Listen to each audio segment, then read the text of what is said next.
వృషభ రాశి స్త్రీలకు ఈ 2026వ ఏడాది లాభంలో శని, సంవత్సర ప్రథమార్థం ద్వితీయార్థం రెండూ చాలా బాగుంటాయి. ముఖ్యమైన బరువు బాధ్యతలను మీరు దించుకోగలుగుతారు. ఆర్థిక పరిస్థితి గతం కంటే మెరుగుపడుతుంది. సంతాన పురోగతి, కుటుంబ పురోగతి రెండూ బాగుంటుంది. అయితే మీరు మీ భర్త ఆరోగ్య విషయంలో జాగ్రత్తలు తీసుకోవాలి. నిర్లక్ష్యం ఎంత మాత్రం పనికిరాదు.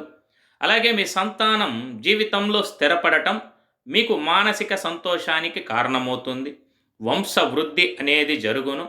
వాళ్ళ కోసం మీరు మరింత ఉత్సాహంగా కష్టపడి శ్రమిస్తారు. కొన్ని సామాజిక కార్యక్రమాలు విజయవంతంగా పూర్తి చేస్తారు. కొన్ని బాధ్యతలను మీరే తీసుకుంటారు. నిజాయితీతో కూడిన మీ సేవలు అంద ఈ వీడియో గురించి పూర్తి సమాచారం కొరకు కింద కనపడుతున్న లింక్ని క్లిక్ చేసి చూడగలరు.